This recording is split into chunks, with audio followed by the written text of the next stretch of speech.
You're welcome back to the big issue on 97.3 Citi FM on our socials as well, and also obviously on Citi TV. My name is Selom Adonu. Just gone by was that discussion around the president's comments on development in the Kumfi, because in his view they did not vote for him, so he took his eyes off the place a bit.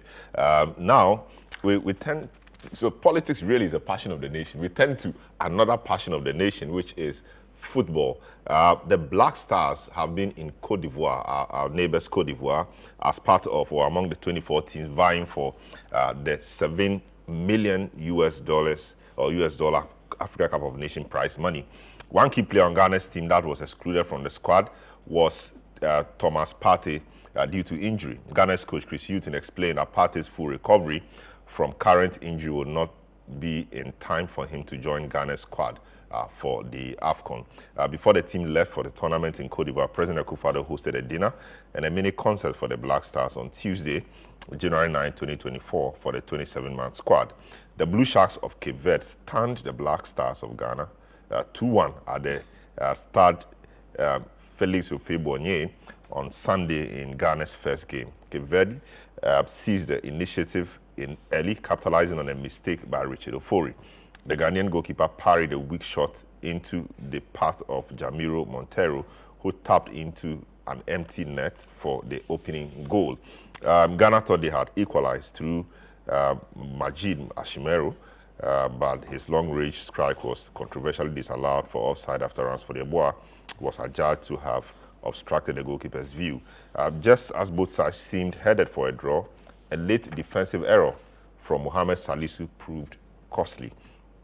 Ghana's chances of qualifying for the round of 16 stage of the AFCON 2023 remain slim after failing to win in its second tournament stage. The Black Stars drew 2-2 with the Pharaohs of Egypt, despite leading twice in the game, only to blow both lead-offs to poor of defensive errors. Meanwhile, some supporters of the Black Stars in Ivory Coast, who threatened to return home due to unmet expectations, have each received an amount of $400. All right, so that is what we'll be looking at next, the Black Stars and what we will do with them. To help us do the discussion is the adored and much loved Christopher Nimili, also known as Coach Nimili. He's a sports analyst, a permanent member or panelist on Sports Panorama, and a few other sports programs. Benjamin Ketias, our head of sports, is in Cote d'Ivoire. He will join us via Zoom. And Jerome Otri, who is a former editor of Kotoko Express, he will also join us pretty shortly. And also, Dr. Clementa Park, Member of Parliament for Busa South, who is a football lover and has views on football as well. So these are my guests. Gentlemen, you are welcome to the program. Thank you. Thank you. I start off with you, Coach. I started off with you, Coach, really. The tournament started, a lot of us were not very hopeful, and it appears it is playing out like that. Cape Verde, we thought could be brushed aside, but the kind of game they played and the subsequent outing, in respect of their second match, showed that they are actually a good side. And our outing also against Egypt was maybe an improvement on what we saw.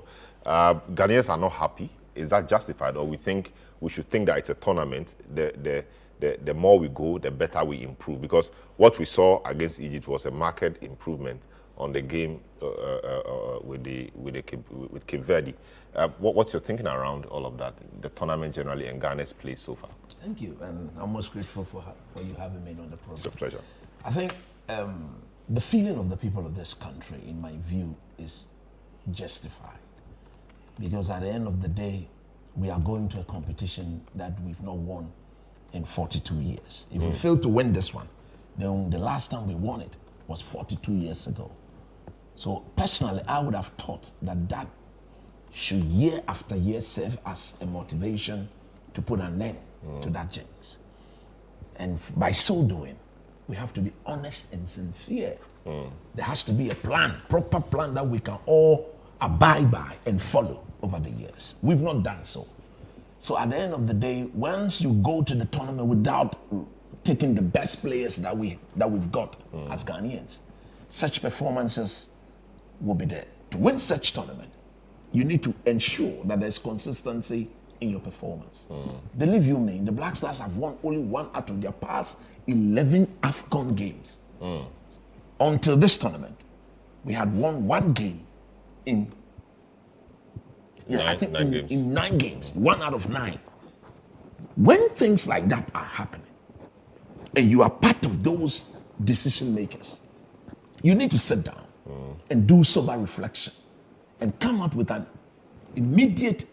You have the immediate, the medium, and then the long, short, long, medium, and the long-term planning, so that you give yourself every chance of going to rectify the problem.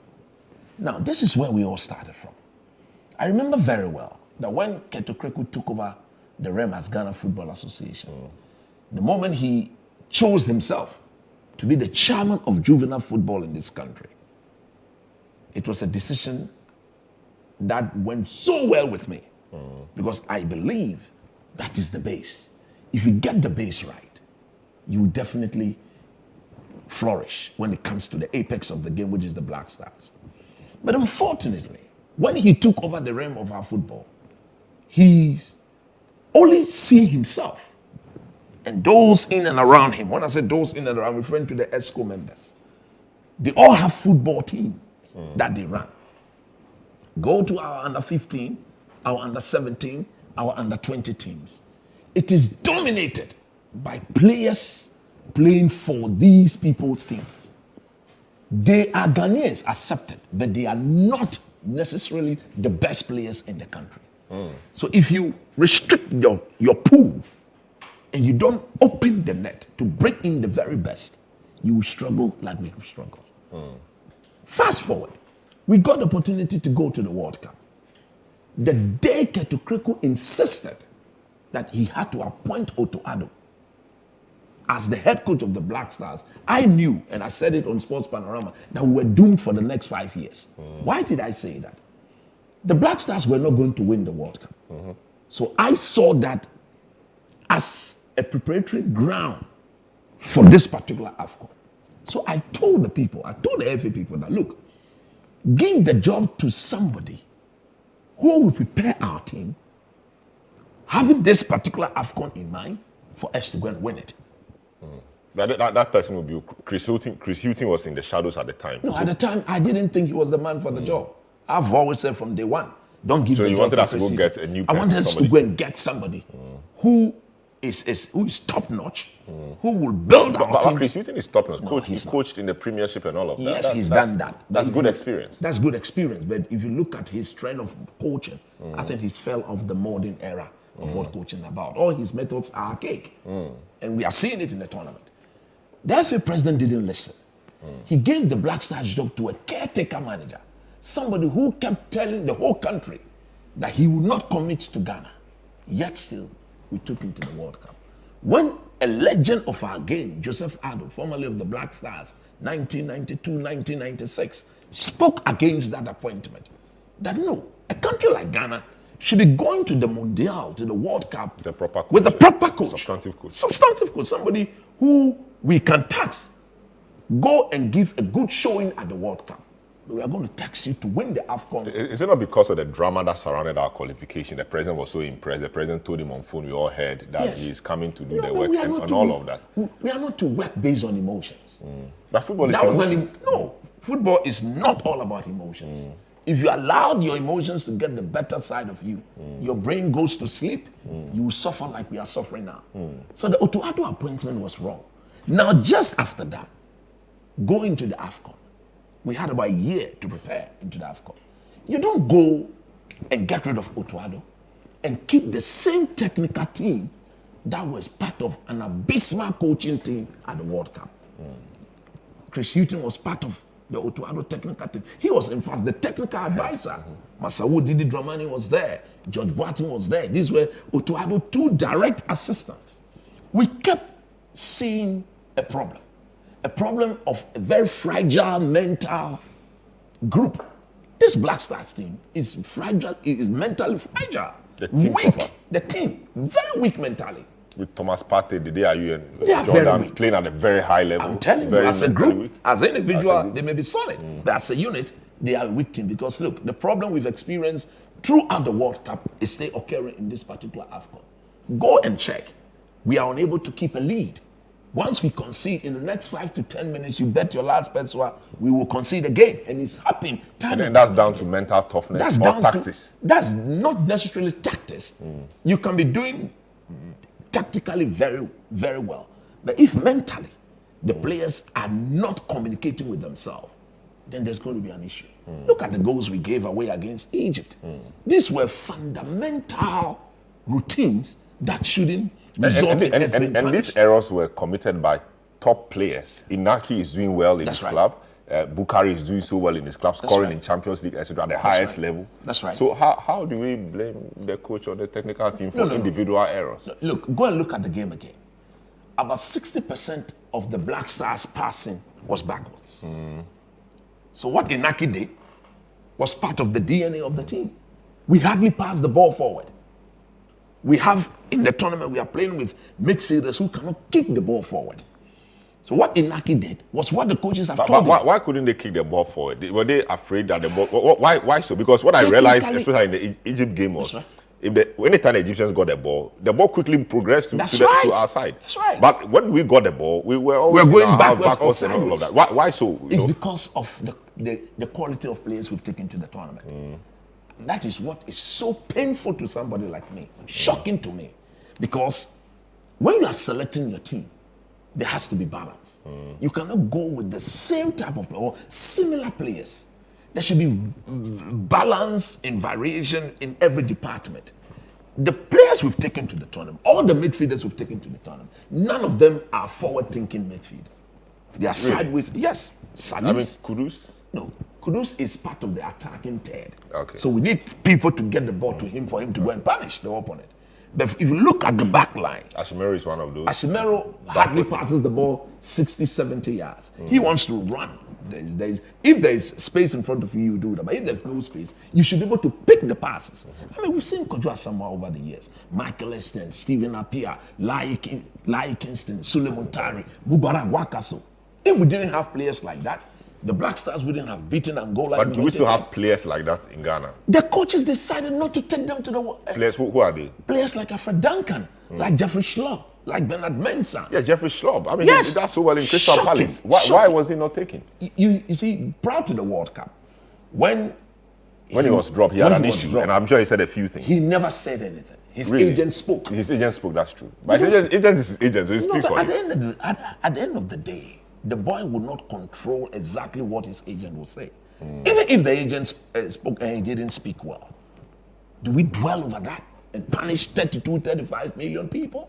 You just rightly said that is one thing that brings all of us together. Aside our politics, even politics at times tend to divide us. So football is this is our unifying commodity. This is the most precious commodity we have as a country when it comes to sports. The only thing that eventually brings all Ghanaians together. So when you have been elected or you are choosing to run our football, you don't thrive on trivial matters. Very well. By not saying that because Jeffrey Schlupp agent spoke and therefore you are completely excluded the ball from it. Look at the way we are suffering. Why is Alfred Duncan not in this team?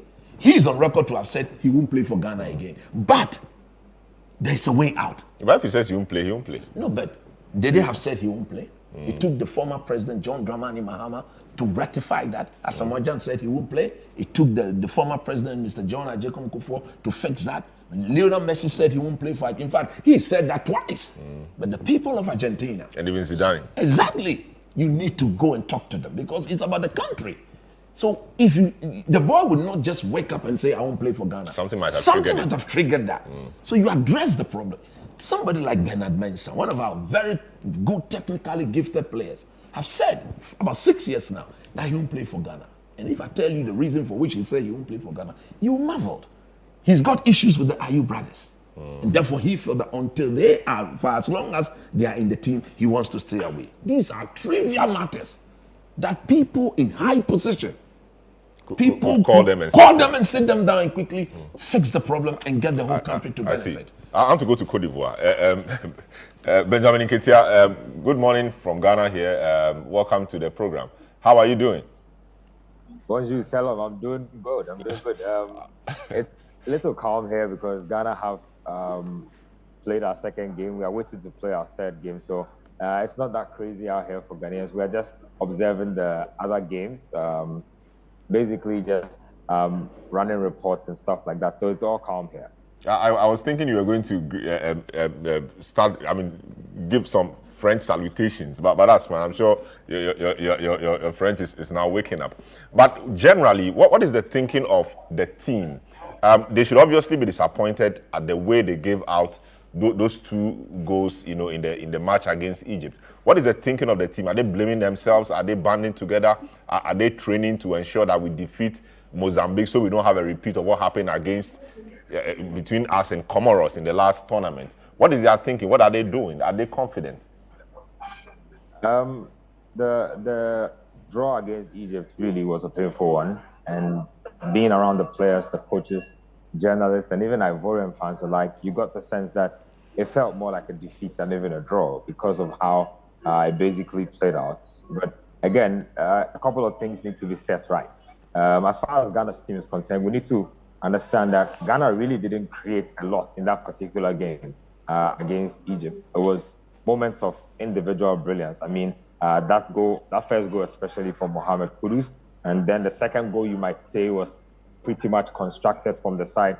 Dennis Odoy getting in on the action. But if you look at our XG or expected goals, we had an XG of less than 1. And so it just tells you that in terms of quality of chances created, the team didn't create much. And so to have gotten 2 goals in a game like that and to have subsequently just gone on to throw those 2 goals away would definitely hurt. And Mohamed Kudus, who was making his AFCON debut and was subsequently named man of the match, made it known that those were avoidable errors and that as a team, those hurt them a lot. And so they did have a team meeting of some sorts in their dressing room after the game.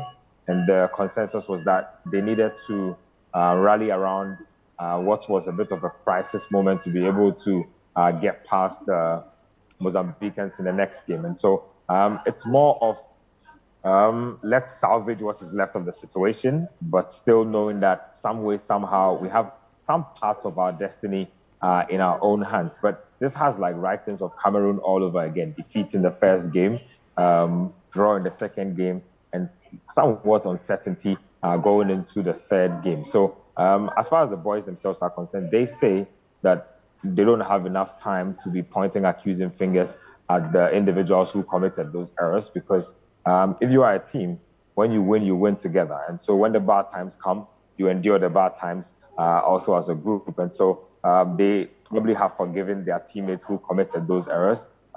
They believe that, of course, there's always pressure at a tournament. And so you embrace that pressure, but you also want to go into that game with a lot of confidence. Mozambique got battered by Cape Verde yesterday. And so they are in a precarious position as well, meaning that they will come into the game against Ghana very motivated. I mean, if you and I had done our early permutations or early predictions on who would top a group that had Ghana and Egypt, not in our wildest dreams would we have thought that Cape Verde would be top in that particular group. And so the Black Stars of Ghana know that you underestimate your opponents at your own peril, and that they've already seen enough to suggest that one more false step, we could all be on the next plane back home. And so the motivation is really high on the side of the boys. They've had to really pick themselves up from what was a poor result. I hear a lot of Ghanaians say that we played well in that game against Egypt and blah, blah, blah. But in the end, there was 1 point gained, 2 points lost. Would you have taken the 3 points, or would you have taken the 1 point if you were given the opportunity? We need to know that in tournaments, the margins are really, really fine. And that's exactly what happened in Cameroon. Look, it came to a point where Ghana basically needed just 2 points to qualify out of the group against Comoros, and some way, somehow could not find those 2 points. So it just tells you that the gaps or the margins between the so-called African football royalty nations and the minnows is basically non-existent as we speak. And so the Black Stars know the magnitude of the task ahead, and they know that one false step and they could be back home. So it's a very tense situation, but it's also a situation where you know that as a professional, the AFCON is an intense tournament, and so you have to play through the pressure, play through the intensity, and hope you can get the result that you desire. I see. So, what really is the playing mentality or the playing style of the players? Coach here talked about the fact that anytime our midfielders got the ball, they always played it backwards. What's the strategy? And the two goals we gave away were mistakes committed in that mode. Instead of you progressing the ball, they played it backwards. They didn't play it well. In the case of Inaki, he didn't hit it hard enough. And then the Egyptian, latched onto it and then scored. Bucharest, I didn't understand because it was like he was dribbling into his own penalty box. The guy got the ball and then scored. What's the strategy? What are they playing to? What is the coach telling them to do?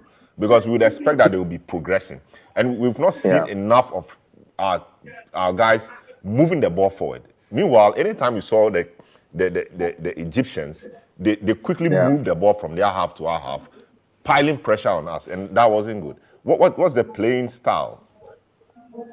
To be honest, that's been one of our biggest qualms with Chris Hughton ever since he became head coach of the country, because we knew from his time at Brighton and Hove Albion, Newcastle United, Nottingham Forest, but he was a defense-first coach who liked to play on the counter-attack. But I can tell you that, in as many games as he's coached the national team, it's still hard to really pin down what sort of strategy exactly he has in terms of going into games. All I can say is that in that Egypt game, they knew that they needed to come out on the front foot. But that also turned out to be a game of two halves, where in the first 45 minutes, Ghana definitely did take control of the game. We did some slick passing. We managed to get a few opportunities, and we managed to take advantage a couple of times. And then in the second half again, we looked like a team that had retrogressed and had lost its identity. And so that's really been what Chris Hughton's team has been like. One moment they look like they are doing something right. The next moment, you can't really put your finger on exactly what they're doing. And so in the next game, of course, your strategy will have to be to dominate from the opening whistle, be on the front foot, and possibly get in a goal or two. That strategy that Chris Hughton had in that opening game against Egypt, where we were able to get on the front foot right from the beginning, will probably be challenged, because one of the main architects of that particular strategy was Majid Ashimeru, and he came off in that game against Egypt. I was in the mixed zone for the interviews, and he walked by, didn't talk to the media, but he was visibly limping.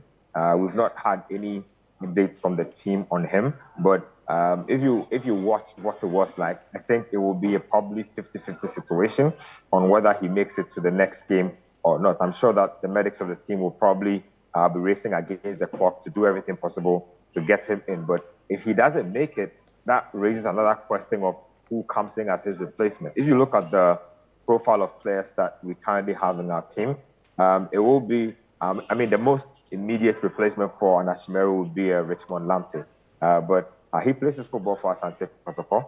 There was a lot of controversy surrounding his inclusion into the team. But the irony is that Richmond Lamptey played with Majid Ashimeru at the West African Football Academy before Ashimeru left and went overseas. And so, he knows this group pretty well. He knows a couple of them pretty well. His skill set is one who progresses the ball. He can give a defense splitting pass. Will the technical team trust him to step into the shoes of Majid Ashimeru in case he's not fit? I think that they should, because really, if you are not going to trust the player to be able to step in an emergency situation, why did you take the player to the tournament in the first place? Is it a sightseeing visit to Cote d'Ivoire or what? I'm expecting them to make a big call like that, because again, I'll take you back to Cameroon, where Andy Yadom was injured he was injured heading into our final game against Comoros, and Philemon Bafo, who a lot of people believe was there because of his affiliation to the FA president, was still not trusted, even though he was fully fit, at the detriment of a half-fit Andy Yadom. So I don't want to see a repetition of that kind of situation again, because then that affects the kind of football you're going to play. Is Chris Hughton going to trust Baba Idrisu to play alongside Salis Abdul Samed?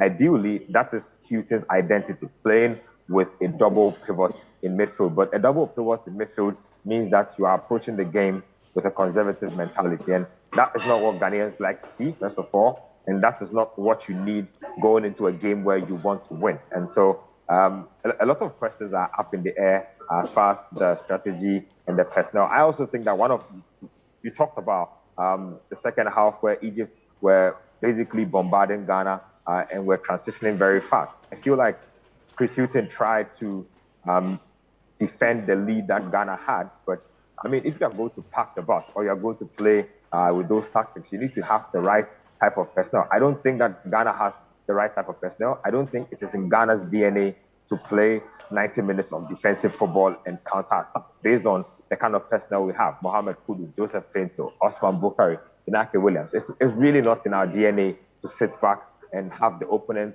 bombard us for 90 minutes and try and hit on the counter-attack. And we saw it against Egypt. We were literally uncomfortable the entire 45 minutes. And so I want to really know what Chris Hughton will bring up. We'll have a press conference a day before the match. And so hopefully he himself can give us answers to some of these questions that have come up. But the truth of the matter is that the personnel available currently are not suited to playing counter-attacking football. The circumstances that faces Ghana currently is not suited to playing counter-attacking football. It might be a good strategy because the Mozambicans are a very good ball-playing side.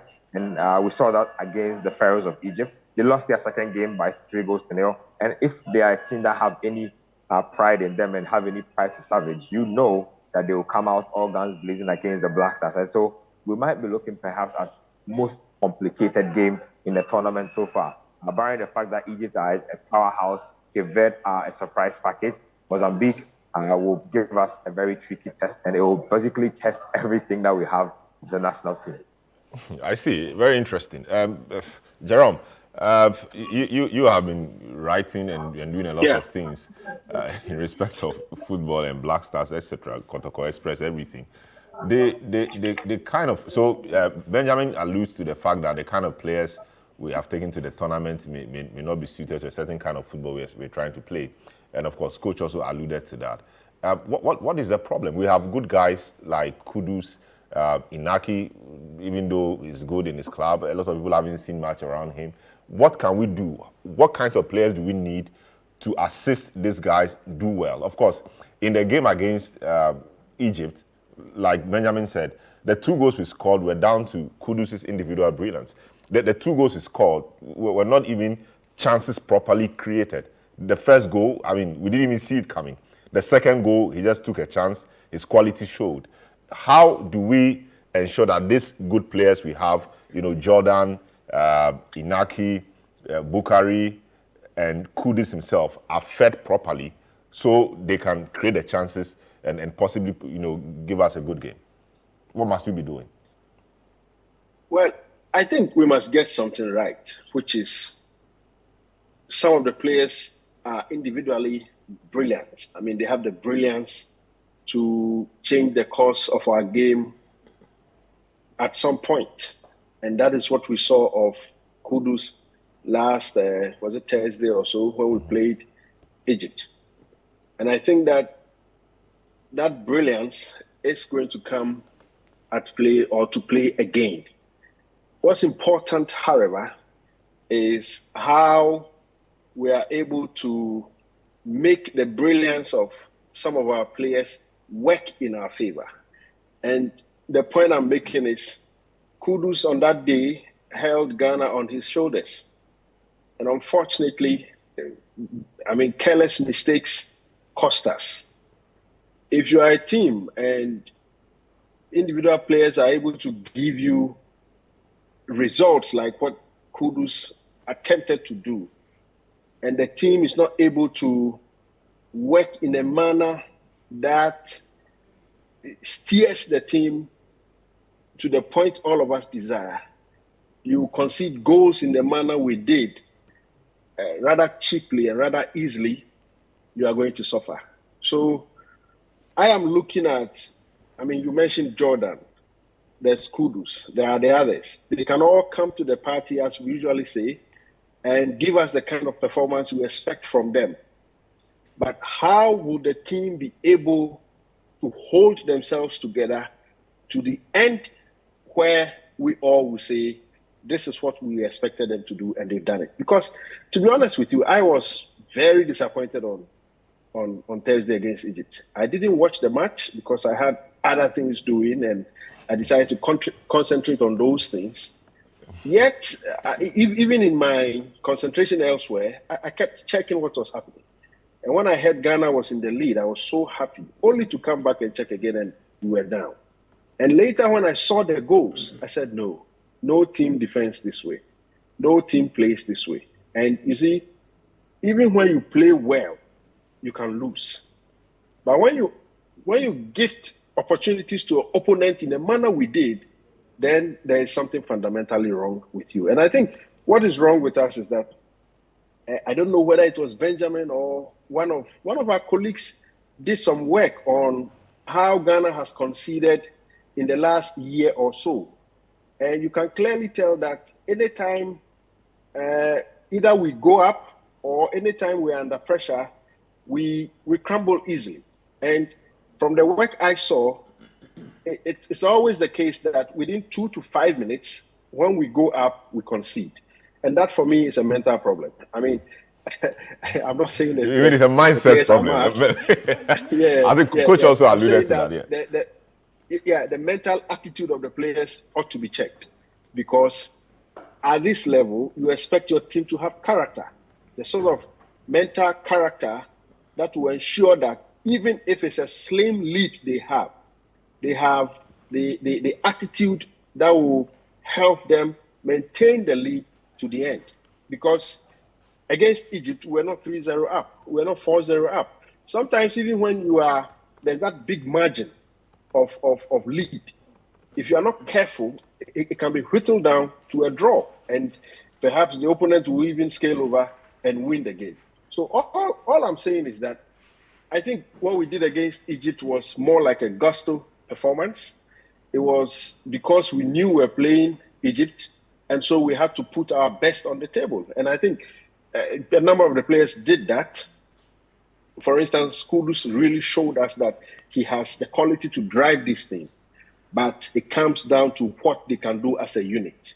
Because I trust the brilliance of the individual players, but if as a unit they can't protect their lead, they cannot hold on to what they have prepared for, and in the end it crashes like the way it did, I'm sorry, we are not going to progress.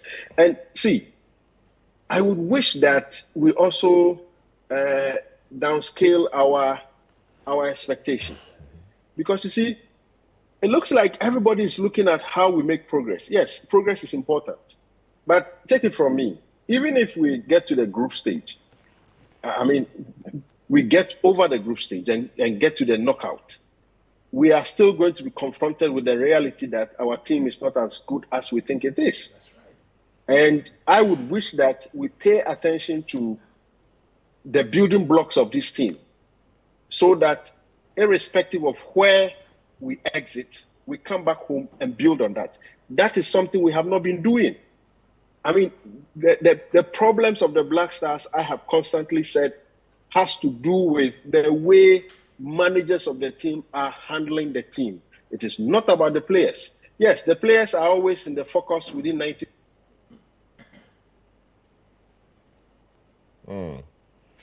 I think we're having a network challenge with Jerome's connection. 2 minutes is over. We have to look at. Yeah, go ahead. Yeah, we have to look at that aspect of the game, because in my view, that is what is killing us.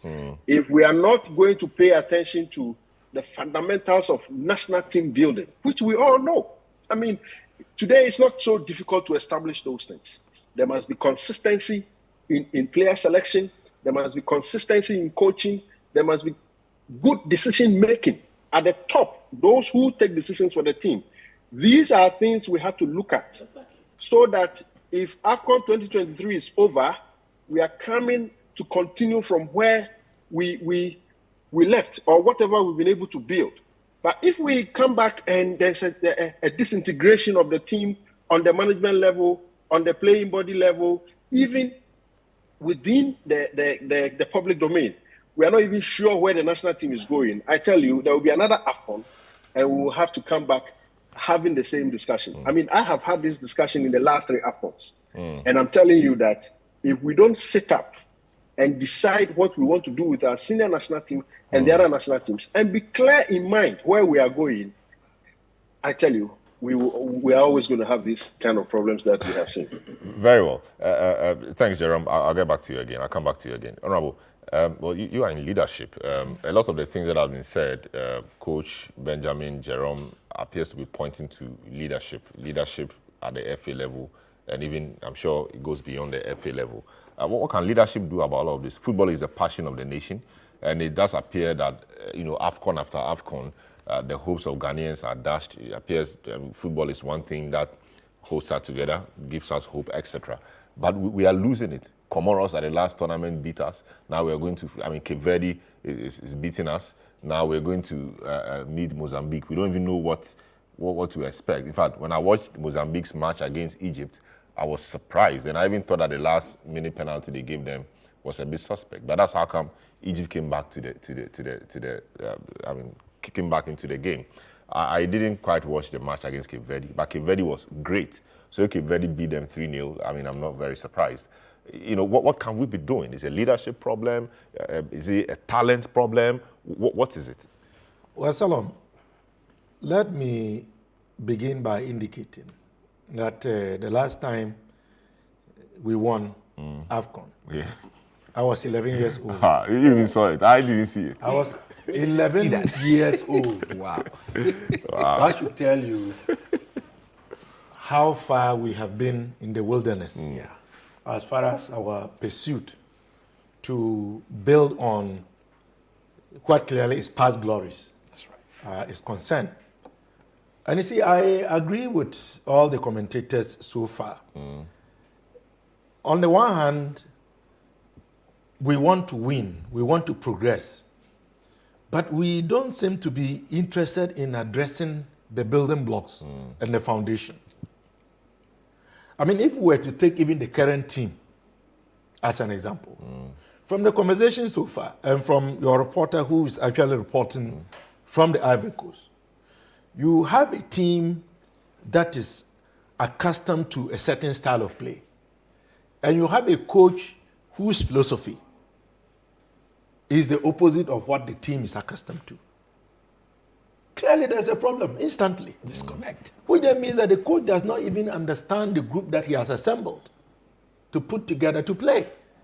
Because if your team has a predisposition to be an attacking and forward-moving team, and you have a defensive philosophy, then you won't be surprised about why we saw those Back pass. mistakes. Interestingly, I'm getting that from the wingers and people who are supposed to be Yes. progressing about getting to the last third of the pitch. You see, up until I heard the football people, so to speak the way they did, I wondered why that was the case, but it makes sense. These are guys who are used to moving forward. Yeah, and the coach has a philosophy of being defensive. So, in many of the situations, they are confused. They are confused. They know what they ought to do, but they are conflicted because naturally they have a certain way of doing it. And so they make these petty mistakes. On a lighter note, we've been warned severally, I'm on several platforms, that before you watch a Black Stars game, make sure you have your dinner. Because, you never know what is going to happen. Exactly. You cannot have any expectation. So you go in there and you toss a coin.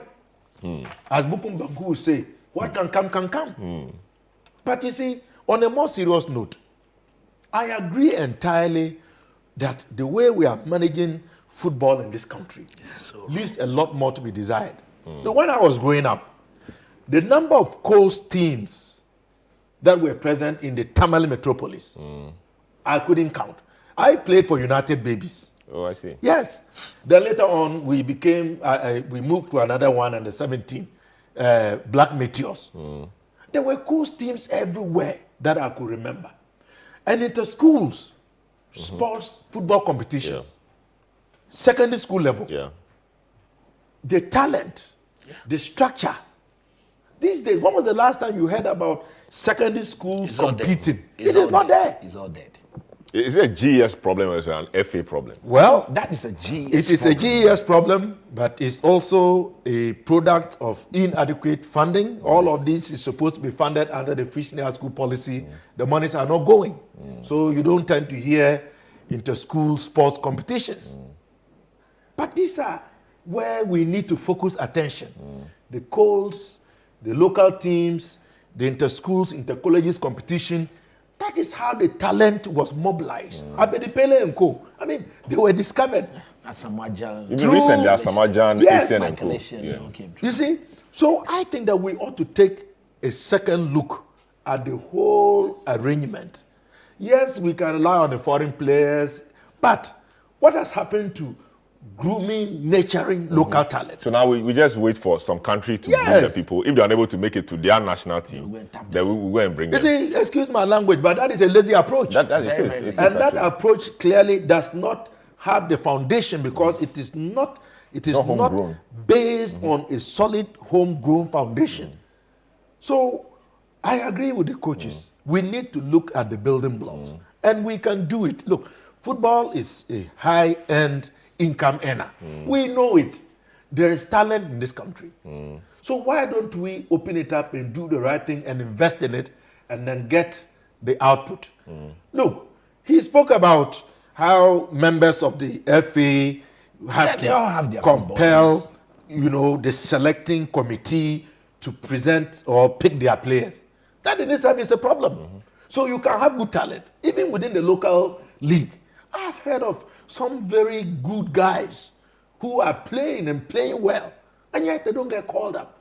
Probably because they don't have some You godfather. don't have Godfather. Yeah. But you see, how far has godfatherism taken us?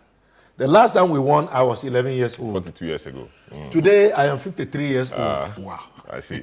All right. So obviously, the current arrangement has not worked. We have And if it has not worked, let's abandon it. Let's come back to the table. Let's regroup. But with what is going on now, at least the team, the boys, even if the management has challenges, even if your coach has challenges, you have personal pride and integrity to protect. Do it for yourselves. Even if you wouldn't do it for us Ghanaians, do it for yourselves because the world is watching. Your teams are watching. If you do well, it is going to increase your value. Exactly. So if you won't do it for us, do it for yourselves. I see. But this tendency of extending Ghanaian hospitality to a To stage Egypt. where it is causing people to get heart attacks must be stopped. Very well. You are not doing well. They bring Kudus in. He And scores he- one goal. yes. And And then you you go and give give it it out. away as And then Ghanaian he goes to score hospitality. again, and Then you he give it scores out. again and then you give it away. What attitude is this? I see. All And right. I must salute Kudus. He's Very done well. well. He has Exactly. showed that one person indeed can make, can make a a difference. difference. But we This- need them to work as a team, salvage your image, give us something to celebrate. We have been in the doom and gloom for 42 for the past years. Give us something to be cheerful about. I see. This is a big issue. We're discussing the Black Stars, the chances and all of that. We'll take a short. When we return, we'll look at that again, and then we'll look at what the supporters are saying, and then we'll make progress. Don't go away. You're welcome back to the big issue. This is the last lap or the final lap of the program. We're doing sports, we're doing football, we're doing Black Stars, we're doing supporters, we're doing AFCON. So, yes, we've been discussing the matters. So, Coach, I mean, where do we start from? I mean, I don't see this team going beyond, even if God helps us and we qualify beyond the group stages, I don't see us going, beyond the 1/16th or quarterfinal stage. How do we rebuild? Coach, what's the name? Kurt Okreku, GFA boss, says that the era of coach football is passing or is past. Now it's an era of football academies. We always say coach football is dead, etc. We need to revive it. Do you really need to revive coach football? Or we need to focus on the academic style of football, which is now becoming the thing, like GFA boss is saying. How do we get our rhythm back? Look, I think I agree with him, but I don't agree with him. Currently, we cannot completely phase coast football out of the way. We need to have a plan that would allow coast football to transit into academy football. So for now, you cannot say we should go academy. When the FA themselves don't have an academy. I was part of the technical team set up by the GMFA Commission. The late Ben Kofi, the late Coach Sam Ade, Otia Kentin, Masawu Didi Dramani, Professor Minta, and myself. I was the secretary to that committee. And I was given the responsibility to do a job, to give Ghana a brand of football. We should document it. So I remember the late Ben Kofi taxed me that, coach, go and look at what the France is doing, German, Spain, and I think Portugal. But eventually I told him that I couldn't get the Portuguese document, but I got France, Spain, and Germany. And he said I should look at what they have done and see whether we can brand something to suit the Ghanaian player. Look, we did a tremendous job. But very typical of this country. So that job is done. That job is there. It's in the document there, ready to be implemented. Unfortunately, Uncle Ben Kofi is no more, but I'm around. Otia Kintin is around. Professor Minta is around. Masawu Didi Dramani, as we speak, is the assistant coach. Yeah, he's around. Rather, the Ghana Football Association at the time, they were against all of us working for the GMFA Commission. So when the eventual recommendation came out, they put the thing under the carpet, and Ketukreku recently went for Bernard Lepet, a German, to come and show us how we should play our football. No wonder they themselves, after launching that document, the document is nowhere to be found. Because that was un-Ghanaian. Let's put that aside. If the FA president speaks about we establishing academies, I agree with him. But they themselves have to change their orientation. Annually, this man, as we speak, between CAF and FIFA, the FA of Ghana gets $1.5 million annually. Tangibly, you cannot see anything from that money. He's had $6 million over 4 years. If we decide as a country, as an FA, that want to go the academy way, we should be using some of these funds to be putting a proper infrastructural development. Look, what we did 14 years ago, when we did a proper transition of the under-20 Ajimambedu, Dede Ayoku, the Senegalese are doing it. We did it 14 years ago, when they had not even seen the light. Rather, they saw what we did, and they've copied free of charge, and they are benefiting from it. We've not done that. And we have thrown it away now. We've thrown it. So let's channel our resources into establishing the academies. Academies come with proper infrastructure, liaising with the Ministry of Education, GES, to make sure that the boys will not only go there and play football, but they are given some level of education. That is what is, if you go to Senegal, that is the dumb. Cote d'Ivoire, even in Morocco, that is what is being done there now. So yes, we can go that way, but currently, we need to transit from the coast into the academy system. But even that, I would not say get rid of the coast system. Let that be at the district level, in the community, so that we will now have coaches like myself who will not only teach these boys football, but teach them academically, because I'm an academics. I do teach as one of my profession. Agree? Put me out there. Let me go and scout from the district, from the community, and bring the boys into the academy. The GMFA Commission that we wrote, we said that there should be 10, at the time we had 10 regions. So an academy per region. If the government will liaise with the FA, we would suggest that the money that are raised by the metropolitan and the municipal authorities, let's commit 5% or even 2% of that money to establishing these academies. GMFA took place in 2014. If we had done that as a country, by now, if not all the regions, at least we should have established one in Ghana, in Accra, in Kumasi, at least the popular regions that we know that the money is up to a certain level, those things would have been established now, and we'll go forward from there. Because we need to do that. If we don't do that, hello, we are not going to catch up. Yeah, one other thing the GMFA Commission said was about ferrying supporters to game centers or to tournaments. What has happened to that? It doesn't appear to be. Look, the level of disrespect. I'm not going to hide my words on this. The level of disrespect that the current minister of youth and sports has showcased to the people of this country is beyond measure. You cannot look. When we're going to the World Cup in Qatar, people like myself said that, look, even in your home, you run your home on budget. Let's know how much money you are taking, and let's know how the money is going to be dispersed. In that GMFA Commission, as we speak, don't take supporters there, especially when our supporters are not united. The supporters we've taken to Cote d'Ivoire are not united. And even most of them are not there to support the team. They are there to do what? They are there to do their own thing. Their own, but we know the supporters group. So these guys are from where? You ask yourself, maybe they're political affiliates. We should be stopping these behaviors immediately. Because when I sit here as a Ghanaian and I look at my pay slip, The taxes. and the taxes that are deducted, and I hear that we have taken people from this country to go to Cote d'Ivoire, and each and every one of them is given $400 for close to 10 days for them to spend. I don't spend $400 in 10 days here in Ghana. I don't do that. Do you do that? I don't know, but it's a foreign land. They must hotel. Yes, that is why we need to be measured. We need to be measured. There are Ghanaians in Cote d'Ivoire. Could we have taxed the foreign ministry in Cote d'Ivoire to mobilize some Ghanaians, and they will just a little to support our team? You don't need to go and spend this amount of money under this current economy where I cannot assess my own investment. I can't assess my investment. I've been told to put that on hold for the next 5 years. My children's future has been put in jeopardy, endangered. Then I hear that the minister says that I will not tell you the budget. We are going.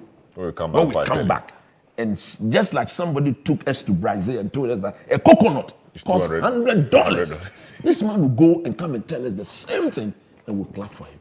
My last point, I blame the parliament of this country for allowing this minister to go to Qatar without telling us the budget. He came and he said we spent, I think, close to 5. So when they tell us the budget, the way we discuss it, it discourages the players. Come on, man. The Nigerians, the Ivorians. But we discuss it differently. They do it differently. They even do worse. It is our money. You don't go and give a management member $100,000 for no work done, and you say I should keep quiet on that. That was part of the budget. I don't bring parliament to the he table. has raised parliament. You have the last one. Yes. No, you They have should the last one. compelled the You have the last Parliament one. of Ghana. The Parliament of Ghana should have compelled the minister to bring us the breakdown You have the last to one. that $5.6 million. We've not had By that. the way, We've my not seen son that. says I should tell her that he's watching. Okay. Kanjeli Way. Okay. He's glued to the TV. I see. He's only 4 years old. I see. Nice one. Kanjele, you're a big man. All right. So, Benjamin, talk to me about the supporters. What was this whole thing about supporters attacking the coach, a supporter attacking the coach, supporters saying they will leave and come back to Ghana if they don't pay them? Talk to me about all of that, and how did they resolve that quickly? Well, basically, I think Coach has laid the foundation for that. I mean, based on what happened in the 2014 World Cup, there was a decision not to fund supporters with government money, and that if supporters were ever going to go to a tournament, it would have to be from funds raised from corporate entities. This particular issue had to do with supporters who allegedly were threatening to abandon their support duties to return home because of some welfare issues. What happened is that in the aftermath of those reports, they themselves held a press house of sorts to say that, well, those were not true, and that they had been well taken care of, and that they had been given their stipend. The stipend that happens to be $400 that Coach Christopher Nimley is alluding to. So as things stand now, government prefers to use the word support for supporters, not stipend or paid money. They like to use that we are supporting our supporters to be able to support the country. But all I can tell you is that, look, there are various supporter groups that come to these things and form one umbrella. And so sometimes there's some discord, and Coach alluded to that as well, because there's some mix of political affiliations in there. And so there can be some confusion when it comes to these things. But as things stand now, it looks like everybody has received their support from the government. And so everybody is behaving well as we speak now. Not a lot of people are very happy about those monies. I mean, purely based on the economic situation of the country. A lot of things have been shrouded in obscurity, really. Like Coach Riley said, we don't know if this was a case of corporate entities giving money or this was government money. It's very unclear with a lot of these things. But as things stand now, the supporters look like they are fine. They've been in pretty good voice so far during the games themselves, but you know that the ordinary Ghanaian is not really happy because, one, the team is not performing well, and they get the feeling that their funds are being used to finance supporters to go and cheer a team that is not performing. And so these things can be a little they can create some tensions, really. And I feel like we need to be more forthcoming with information of that kind of that sort. First of all, how much are you spending on the tournament? Don't say that the budget for the tournament is a work in progress. How much are you giving supporters? You need to come forth with those things. What's the source of the funding? We need to be a little more forthright with these things from the get-go. And I feel like perhaps everybody will probably be put up. Just in 2 seconds, Inaki, I mean, I am not really seeing him, but when he's playing for Bilbao, he does well. Why are we not seeing him? Why are we not getting the best out of him? Just in 2 seconds. I mean, look, I wouldn't even mince words. I think that in football, you have an opening. If you see an opening to give a pass, you need to let that pass go as soon as possible. I've seen more than 6, 7, 8 occasions running back from the World Cup to this AFCON where Inaki has made runs, and players like Jordan Ayew, even Mohamed Kudus, have hung on to the ball 2-3 seconds too late. And if you hang on to the ball 2-3 seconds too late, the passing channel will close. And that's what is happening. He's basically being starved of service. He's had his own not so great moments in front of goal, but that's every striker, really. You probably get 3 chances in a game, maybe take 1. On a good day, you take 2. On an excellent day, you score a hat-trick. But with Inaki, you see that he makes runs and his midfielders do not find him with the ball. So he appears to be struggling. And so sometimes, instead of actually even staying in his designated position, he has to drop very deep to get involved with the action. Because, I mean, what use are you in a game where you are 10, 15 minutes in and you haven't touched the ball at all? You probably go cold. And when that pass eventually does come in, it will be problematic. Just one more thing before you go. Gerald mentioned it, and I mentioned it earlier in my social media post. This team has a mental problem, and I don't think they have a psychologist in camp as well. Dating back to the World Cup, we don't seem to be able to hold the lead for 5 minutes. If Ghana scores, the next 5-10 minutes, we give the lead away again. And I spoke to Salis Abdul Samed right after the World Cup, and he admitted that this team is mentally fragile. I mean, for a midfielder to say that, and for the team to still go ahead and be operating in the same manner and be expecting results, I think it's a disaster. We need to be able to galvanize these guys mentally. Are they celebrating too much when they score? Are they panicking that their opponents will get back in the game? It's just really all over the place as far as the mentality is concerned. So we need to be able to hold leads. We need to be able to be stronger mentally if we are to do anything credible at this tournament. Very well. Thanks so much, Benjamin. I wanted to take your predictions, but that's fine. Thanks so much. Honorable, Parliament is being called. Yes. Parliament doesn't appear to be doing its work when it comes to the sports. Well, yes, arena. Parliament as an institution can be faulted for not demonstrating its oversight responsibilities well enough. And so I agree. But when you come to Parliament itself, there are reasons why these things don't tend to happen. And it is because of the partisanship. So, for example, on many occasions, we have always raised issues and demanded accountability. But because our side is in the minority, and those who belong to the ruling government are in the majority, they tend to behave in ways that prevents the advocacy that we bring forth on behalf of the people. But we need to hear you. They present it. And we always know that the minority will have it. They present it impotent. Majority will have it. No, we do. We Just a say it second. all the time. Just to add to that, We say it all the time. it must also be made very clear that this is not the first time it's happening. When NDC was in power and they was had the the same. majority, And it's the a same. similar thing happened. Yes. So it's like So- the parliamentarians, all the political people in this they've planned country. to do this way. you scratch my back and scratch there your is a back. problem, and that ought not to be happening. Exactly. And in the case of these recent examples that you have cited, I mean, our ranking member on the Youth and Sports Committee, the Honorable Kobe Woyemi, he has been very, very, very active on a number of fronts. He has presented statements, he has filed questions, just so that we can get accountability with regards to the way monies given for the utilization of the sports ministry and for our football teams in particular have been utilized, and we are not getting the needed responses. So as an institution, I agree with you that we can do better. Yeah, far better. But it is not for the lack of effort. There's effort, but the numbers do not help. It doesn't help us. All right. But I agree with him Very that well. yes, we have What's to your do prediction? better. What's your prediction for tomorrow? I mean, is it Monday or Monday. Monday? It's Monday. Well, given what I said before, I would play it a 50-50 game. So you want a draw? Okay, that means No, I don't mean I want a draw. Okay. If they win, I will be happy. happy. And if they lose, I'll be sad. Okay, great. But Coach, I want them to win. a prediction quickly. 2 decisions. Okay. Play with 2 natural wingers. If Jordan Ayew cannot play as a number 9, put him on the bench. Let Joseph Pencil and Esniama Inaki leads the attack. We win the game. But Semenyo was doing well. No, Semenyo is fancying the physical battle. Okay. I don't think that is the way to go. Okay. Because if the opponent is fresh, physically he will match you. So let's get Inaki who will play with the space. And once we get that, Semenyo can come on in the later part of the game. Okay, and we should give us which scoreline? I think the 2-1 Okay. Black Benjamin, scoreline quickly, prediction. Okay, all right, good. Benjamin is gone. All right, thanks so much for doing the viewing and the listening. My guests have been Christopher Nimley, sports analyst,